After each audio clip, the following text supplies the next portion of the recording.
Hello दोस्तों, आज हम चाइल्ड केयर लीव के बारे में बात करेंगे। एक बात तो सर्वविदित है कि आज से नहीं, हज़ारों साल पहले से औरत के साथ डिस्क्रिमिनेटरी एटीट्यूड रखा जाता है।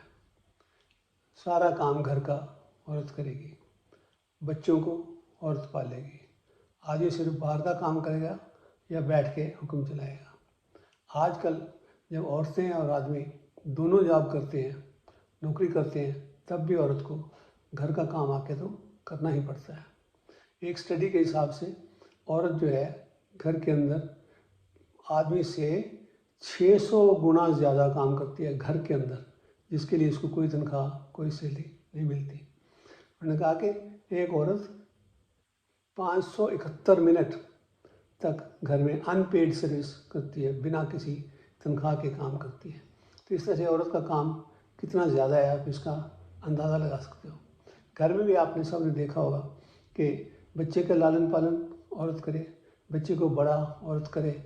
बच्चा अगर खेल रहा है तो बाप उसको उठा के हंसाना शुरू कर देगा।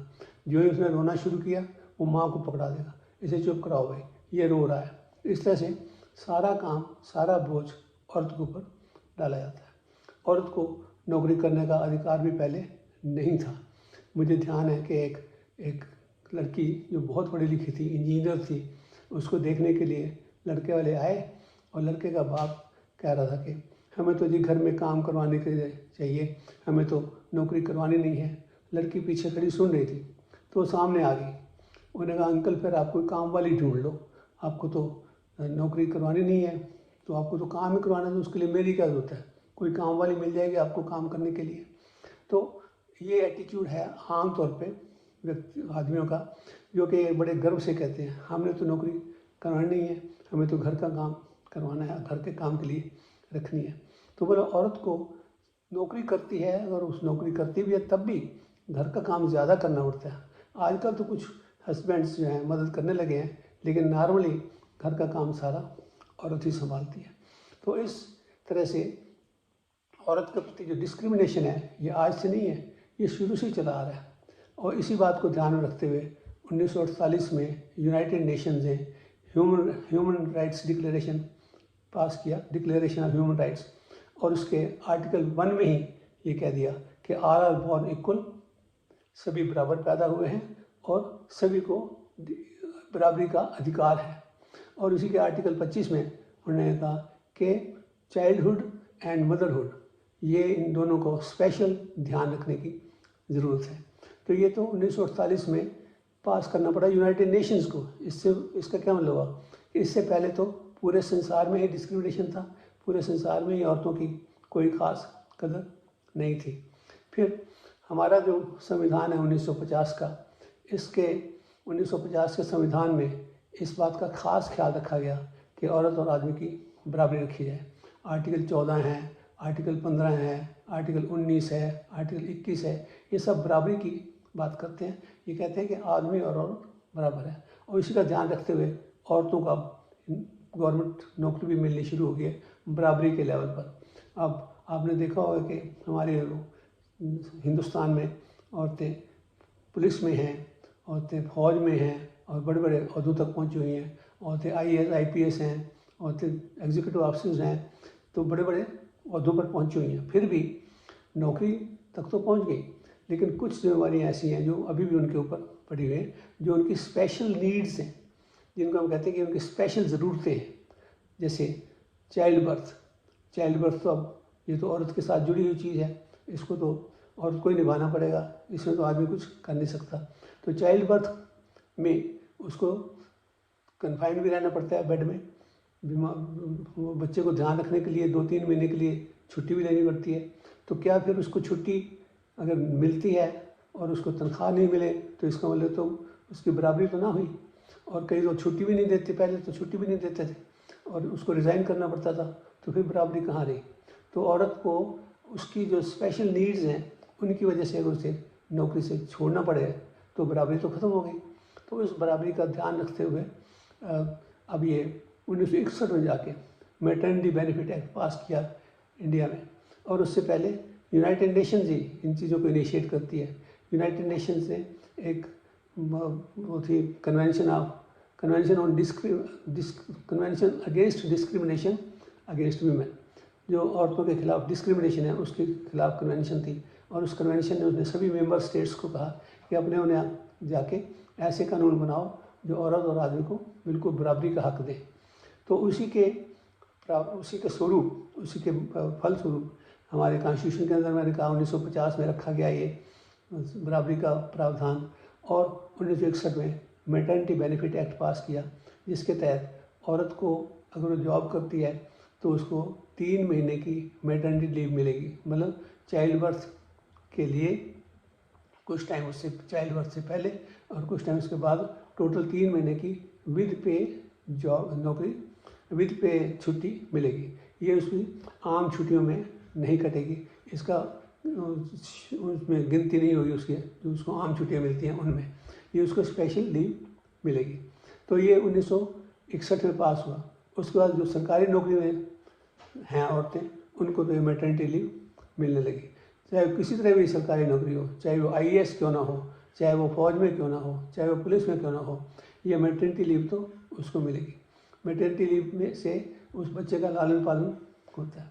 और दूसरी बात, अब बच्चा जो बड़ा होता है तब भी औरत का ही ज़्यादा ध्यान रखना पड़ता है, औरत को ही ज़्यादा ध्यान रखना पड़ता है।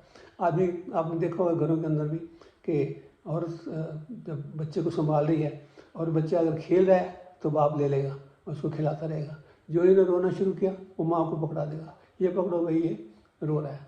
तो इस तरह से बच्चे का ध्यान रखने के लिए भी औरत को ही ज़्यादा ध्यान रखना पड़ता है, औरत को ही ज़्यादा समय देना पड़ता है।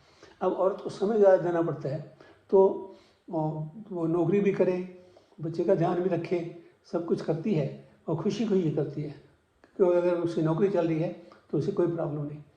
अब 1950 में जो हमारा संविधान बना, उसमें भी जो बराबरी का हक दिया गया है, उस बराबरी के हक के तहत जैसे मैंने बताया कि औरतें कहीं कहीं तक पहुंच गई हैं नौकरी करने के लिए। उनके साथ साथ, चाइल्ड बर्थ के साथ साथ, कई बार उसके बच्चे को कोई ऐसी प्रॉब्लम होती है जिसमें उसको ज़रूरत है केयर की, तो उसमें भी औरत को ही आगे आना पड़ता है। आदमी का मैंने बताया ना कि आदमी, बच्चा चाहे 5 साल का है, चाहे 2 साल का है, चाहे 10 साल का है, चाहे 12 साल का है, अगर उसकी कोई ज़रूरत है, उसको पढ़ने की भी ज़रूरत है, तबीयत ख़राब रहती है, तब भी माँ ही उसका ज़्यादा ध्यान रखती है। तो इन बातों का ध्यान रखते हुए सेंट्रल सर्विसेज रूल्स के अंदर 1908 में, सेंट्रल सर्विस 2008 में, सेंट्रल सर्विस रूल्स के अंदर 2008 में ये प्रावधान किया गया चाइल्ड केयर लीव का, कि अगर कोई बच्चा 18 साल से नीचे है और उसकी तबीयत ख़राब है या उसको किसी तरह की ख़ास ज़रूरत है, उसको एग्ज़ाम देना है या वो बीमार रहता है, तो उसके लिए माँ को चाइल्ड केयर लीव मिल सकती है उसकी देखभाल करने के लिए। और माँ को ये चाइल्ड केयर लीव 2 साल तक मिल सकती है। ऑफकोर्स उसके एंटायर कैरियर में 2 साल तक मिल सकती है, इकट्ठी भी मिल सकती है और अलग अलग करके भी मिल सकती है, तोड़ तोड़ के भी मिल सकती है, कभी 10 दिन की, कभी भी 2 महीने की, कभी 3 महीने की, ऐसे करके, लेकिन पूरे कैरियर में 2 साल से ज़्यादा नहीं मिल सकती। इस चाइल्ड केयर लीव में भी मैटरनिटी लीव की तरह कोई तनख्वाह नहीं कटेगी, पूरी तनख्वाह उसको मिलेगी सरकार की तरफ से या जहाँ भी नौकरी करती है उसकी तरफ से। तो ये चाइल्ड केयर लीव का इंट्रोडक्शन इसके लिए किया गया कि जो बच्चे 18 साल से नीचे हैं और उनको फिर भी ज़रूरत है, एग्ज़ाम देने के लिए केयर की ज़रूरत है, या वैसे बीमार रहते हैं या कोई और प्रॉब्लम है, तो उसको ये चाइल्ड केयर लीव माँ को मिलेगी। एक केस में तो ये कहा गया, हाँ प्रश्न ये उठता है कि अगर माँ की नौकरी पक्की नहीं है, वो टेम्परेरी नौकरी करती है, कंट्रैक्चुअल है, कॉन्ट्रैक्ट पर लगी हुई है, तो उसमें उसको मिलेगी कि नहीं मिलेगी। उसमें भी ये केस है कैसा, हाई कोर्ट तक गया, तो उसमें कोर्ट ने कहा कि उसको मिलेगी बराबर, लेकिन यह कि 2 साल की नहीं मिल सकती, क्योंकि 2 साल की तो उसकी नौकरी नहीं है। अगर उसकी 1 साल की नौकरी है तो 1 साल के अंदर 30 दिन की मिलेगी, अगर ज़्यादा है तो फिर उस हिसाब से बढ़ाते जाएंगे, लेकिन 1 साल की अगर कंट्रैक्चुअल जॉब है तो उसमें 30 दिन की उसको चाइल्ड केयर लीव मिल सकती है। तो इस तरह से उनका ये प्रावधान किया गया कि बच्चे के लिए चाइल्ड केयर लीव अगर 18 साल से नीचे, हाँ अगर बच्चा दिव्यांग है तो उसके लिए उम्र जो है 18 की बजाय 22 कर दी गई है, कि 22 साल से नीचे तक बच्चे को अगर ज़रूरत पड़ती है तो माँ को चाइल्ड केयर लीव मिल सकती है। इसमें यह भी है कि अगर सिंगल पेरेंट है, मतलब माँ नहीं है, अकेला आदमी ही उसका ध्यान रख रहा है, तो उसको भी चाइल्ड केयर लीव देने का प्रावधान है। तो ये चाइल्ड केयर लीव से बच्चों के वो ध्यान रखने के लिए माँ की हेल्प की जो ज़रूरत है वो उसका ध्यान रखा गया है। अब प्रश्न ये उठता है कि ये जो चाइल्ड केयर लीव है या मैटरनिटी बेनिफिट लीव है, ये तो गवर्नमेंट जॉब वालों को मिलती है या जो बड़ी बड़ी कंपनियां हैं वो तो दे देती हैं। प्राइवेट जॉब में क्या होगा? प्राइवेट जॉब अगर करती है और तो उसको तो वहाँ से रिज़ाइन करना पड़ेगा या उसको विदाउट पे छुट्टी नहीं पड़ेगी, उसको तो कोई इसका फ़ायदा ना हुआ मैटरनिटी बेनिफिट एक्ट का या चाइल्ड केयर लीव का। तो इसके लिए उसे क्या करना चाहिए? उसके वो तो कुछ नहीं कर सकती, लेकिन हाँ सरकार को इस बात का ध्यान रखना चाहिए। सरकार को इस बात का ध्यान रखने से पहले तो यह है कि सरकार पहले अपने अपने स्टेट में इस प्रावधान को लागू करे। 2022 में तो हरियाणा ने इंट्रोड्यूस किया अपने यहाँ, तो इसका मतलब हरियाणा में भी चाइल्ड केयर लीव 2022 से पहले नहीं थी। अब हरियाणा ने अब इंट्रोड्यूस किया है। ऐसी एक केस हिमाचल प्रदेश का है। हिमाचल प्रदेश की एक औरत जो नालागढ़ में लेक्चरर के रूप में काम करती थी, उसने चाइल्ड केयर लीव का अप्लाई किया, तो जो उनकी हायर अफसर थे उन्हें मना कर दिया। उन्होंने कहा ये हमारे यहाँ तो कोई इसका प्रावधान ही नहीं है। तो उसने हायर अथॉरिटीज़ को किया अप्लाई, हायर अथॉरिटीज़ ने मना कर दिया, हमारे यहाँ इसका कोई प्रावधान ही नहीं है। लेकिन वो औरत भी अच्छी ठीक परसू करने वाली थी, वो लगी रही इसके पीछे और हाई कोर्ट चली गई। हाई कोर्ट ने भी कहा कि जब इनके यहाँ प्रावधान ही नहीं है तो ये कैसे थे, तो वो सुप्रीम कोर्ट चली गई। सुप्रीम कोर्ट में उस केस का नाम है Dharmani versus state of Himachal Pradesh. तो Shalini Dharmani versus state of Himachal Pradesh. ये 2024 की 22 अप्रैल को डिसाइड किया कोर्ट ने। मतलब यही 22 अप्रैल 2024 में कोर्ट ने इस केस को डिसाइड करते वक्त ये कहा कि भाई हिमाचल प्रदेश सरकार ने भी ये कहा हमारे यहाँ प्रावधान नहीं है तो हम कैसे दें। उन्होंने कहा नहीं है तो बनाओ, ये प्रावधान तो होना चाहिए। जब सेंट्रल सर्विसेज रूल्स के अंदर ये आ गया, उन्होंने बना लिया, सभी स्टेट्स बना लिए, तो तुम भी बनाओ, तुम ये प्रावधान बनाओ और इस औरत को चाइल्ड केयर लीव दो, इसको छुट्टी दो। तो मतलब ये है कि अब ये सब जगह प्रावधान बनता जा रहा है। पहले मैटरनिटी बेनिफिट है और फिर चाइल्ड केयर लीव है। ये सारे दोनों जो अधिकार हैं ये उसको औरत को मिल रहे हैं। एक केस में तो कोर्ट ने कहा है कि ये अधिकार सिर्फ औरत का नहीं है, ये उस बच्चे का अधिकार है। जो बच्चा छोटा है, जिसको ज़रूरत है, ये उसका अधिकार है। उसके अधिकार के लिए हमें आगे ये कानून लाना चाहिए। और यूनाइटेड नेशन भी बार बार ये कहती है कि motherhood and childhood need special care, कि इनके लिए स्पेशल केयर की ज़रूरत है। तो इस तरह से ये कानून है। लेकिन एक बात इसमें ध्यान रखने वाली ये है कि जो प्राइवेट जॉब्स हैं उनमें क्या होगा। जो प्राइवेट नौकरियां हैं उनमें तो चाइल्ड केयर लीव भी नहीं मिलती, उनमें मैटरनिटी बेनिफिट एक्ट भी नहीं लागू होता। तो ये हमें महसूस होता है कि ये बात भी प्राइवेट जॉब्स में भी लागू होनी चाहिए। सरकार को ऐसा कानून बनाना चाहिए कि अगर कोई प्राइवेट नौकरी करती है तो प्राइवेट नौकरी देने वाला उसको मैटरनिटी लीव भी दे और उसकी तनख्वाह ना काटे उन दिनों, या उसको रिज़ाइन ना करना पड़े।